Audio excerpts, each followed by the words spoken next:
আমরা 1,20,000 নয়, আবাস যোজনাতে প্রত্যেকটি বাড়িতে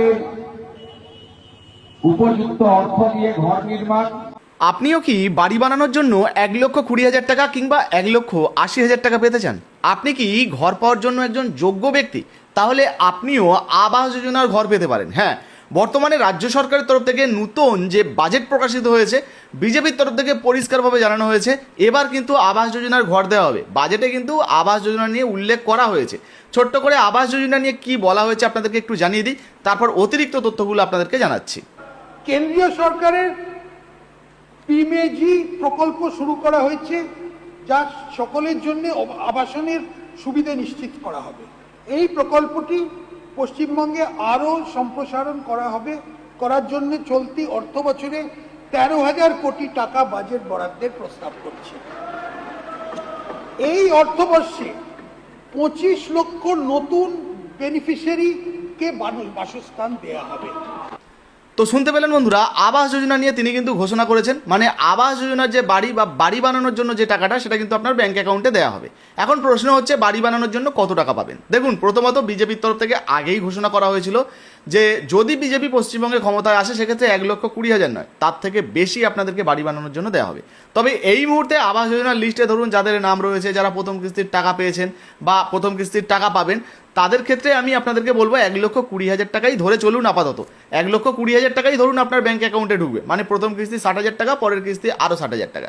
যদি আবাস যোজনার টাকা বাড়ানো হয়, যদি ধরুন 1,80,000 টাকা করা হয় এবং সেটা 2 বা 3টে কিস্তির মাধ্যমে দেওয়া হয়, সেরকম আপডেট এলে সেটাও কিন্তু আপনাদেরকে জানাবো। এখন প্রশ্ন হচ্ছে এই যে আবাস যোজনার ঘর কারা পাওয়ার যোগ্য, কারা পাওয়ার যোগ্য নয়। প্রথমত, আপনি যদি বিপিএল ক্যাটাগরির একজন মানুষ হয়ে থাকেন, আপনার অর্থনৈতিক অবস্থা খারাপ হয়ে থাকে, আপনার যদি কাঁচা বাড়ি হয়ে থাকে বা টিনের বাড়ি হয়ে থাকে, ছিটে বেড়ার বাড়ি হয়ে থাকে, মানে যে দরমা দিয়ে বা বাঁশের যে কঞ্চিগুলো হয় আর কি, বাঁশের যেগুলো শাখা পোশাকা সেগুলো দিয়ে যদি বাড়ি হয়ে থাকে, টালির চালের বাড়ি হয়, খড়ের চালের বাড়ি হয়, এই ধরনের যদি আপনার বাড়ি হয় বা কাঁচা বাড়ি হয়, মাটির বাড়ি হয়, সেক্ষেত্রে কিন্তু আপনারা বাড়ি পাওয়ার যোগ্য। এক্ষেত্রে আপনি এই বাড়ি পাওয়ার জন্য আবেদন করতে পারেন।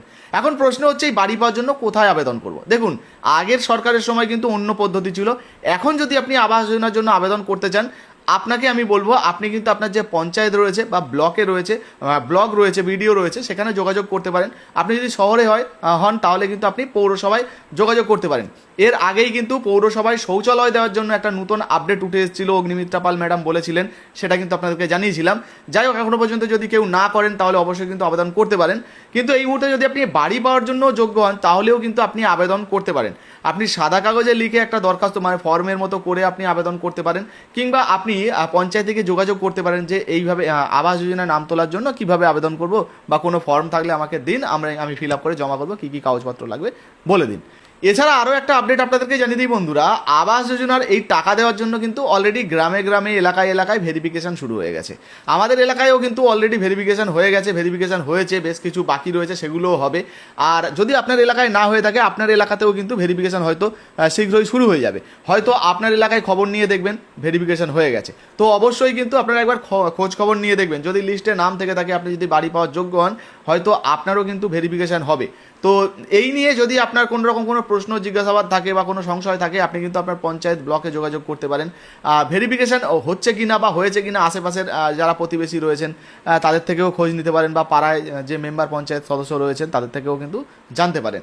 যাই হোক, এই মুহূর্তে আবাস যোজনার টাকা আপনি পেতে চান কিনা অবশ্যই লিখে জানাবেন। ভিডিও ভালো লাগলে লাইক দিয়ে শেয়ার করে দেবেন। ফেসবুক থেকে দেখছেন, এখনো পর্যন্ত ফলো না করলে অবশ্যই ফলো করে পাশে থাকবেন।